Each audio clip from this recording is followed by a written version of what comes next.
Coming up next, meet the person empowering women across the globe through knitting. Christina Pardy is founder and chief knitting officer of a booming fashion accessories brand based here in New England. So the name of your brand, I actually can't even say it on TV, but it makes all of us giggle. Why the name?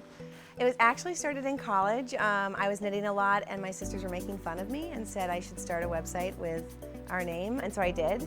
I bought the domain on GoDaddy and started a really bad WordPress blog, and so it stuck. So you started your business in 2014 selling hats here, and just walk me through the journey to where you are today. Yeah, so we started at SOA in the South End selling hats in October of 2014, and that went really well.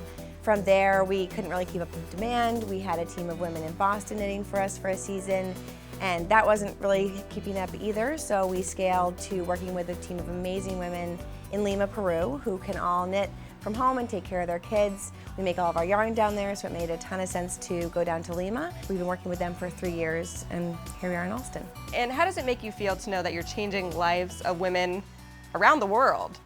It's pretty crazy, and it wasn't really what I intended to do. I didn't know that we'd wind up there, so for me to go down and hear the stories of how the financial independence enabled a woman to send her kid to university, or the way the knitting group inspired them to get together as women and support each other, it's sort of way beyond me. We're just growing so fast. We've pretty much been doubling year over year, and we hope to continue on that growth rate. We are pretty heavily dominated in New England, and we're really trying to get into different geographies, New York, Chicago, out west. So we have a lot of room to grow there, and then also expanding our product line. And speaking of growing, you started out in your parents' guest bedroom. You've had to move spaces now multiple times because you are growing so fast. What do you do here in this Alston space?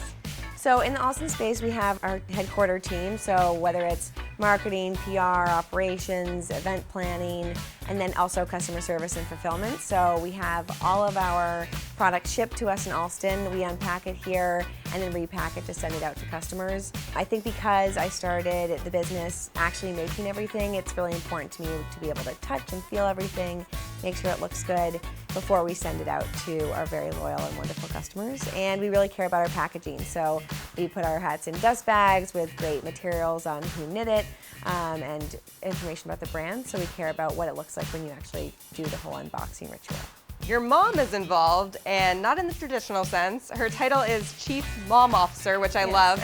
What does she do for you? So my mom taught me how to knit. She's really the one who got me into knitting as a 10-year-old. And she also was my first unpaid employee. Through all the years, she's been my #1 cheerleader and supporter. Both my parents have been incredibly supportive. She's always down to help me out, so she is the Chief Mom Officer.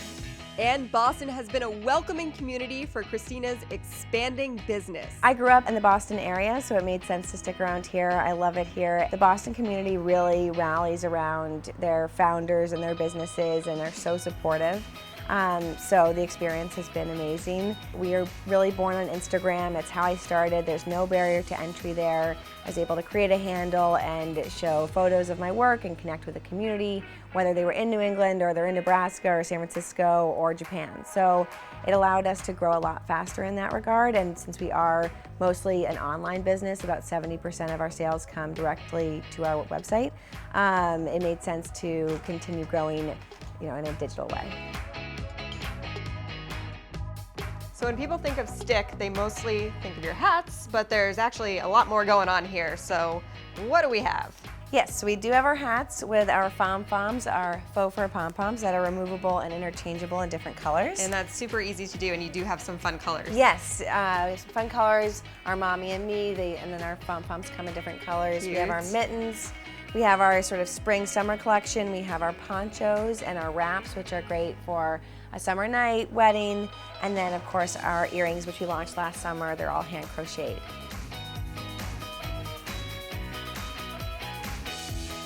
And what's incredible about seeing this stuff is knowing the journey it takes to get here. Yes, it comes from a far way away and takes a really long time to make, as our hats are all hand knit. Our earrings are made down in Peru, our wraps are made there, all by our team, so it's really special to have it all up here in Boston. It's time now to go around New England for a look at some of the area's most Instagram-worthy locations. Here in Boston, you won't find a more picturesque photo op than historic Acorn Street.